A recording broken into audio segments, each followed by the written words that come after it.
Hello, നമ്മളിന്ന് ഈ അടിപൊളി പൂച്ചക്കുട്ടനെയാണ് ഉണ്ടാക്കാൻ പോകുന്നത്. അപ്പോൾ കുറച്ച് ടൈം മതി. അപ്പോൾ നമുക്ക് എങ്ങനെയാണ് സെറ്റ് ചെയ്യുന്നത് കണ്ടാലോ.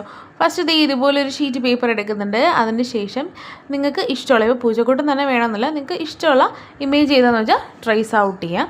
ഞാനിപ്പോൾ ഇതാണ് വരച്ചെടുത്ത്, നിങ്ങൾക്ക് വേണമെങ്കിൽ ഇതൊന്ന് സ്ക്രീൻഷോട്ട് എടുത്തിട്ട് വരച്ചെടുക്കാം. എടാ, ഒരു കാര്യം പറയാനുള്ളത്, പ്ലീസ് സബ്സ്ക്രൈബ് ചെയ്തിട്ട് നിങ്ങൾ കാണണേ. കാര്യം ഒരുപാട് പേര് സബ്സ്ക്രൈബ് ചെയ്യാതാണ് കേട്ടോ കാണുന്നത്. അപ്പോൾ അത് ശ്രദ്ധിക്കണേ.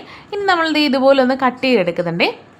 അതിനുശേഷം ഞാൻ ഈ ഒരു പോർഷൻ, അതായത് ഈ ഒരു പേപ്പർ വെക്കുന്നതിന് മുമ്പായിട്ട് ഈ പേപ്പറിനെ കാട്ടി കുറച്ചുകൂടെ വലിപ്പത്തിൽ നിങ്ങൾ ട്രാൻസ്പെറൻറ്റ് ടേപ്പ് ആ ഒരു പേപ്പറിൽ ഒട്ടിച്ചതിന് ശേഷം മാത്രമേ കുഞ്ഞു കഷ്ണം പേപ്പർ വെക്കാവൂ കേട്ടോ.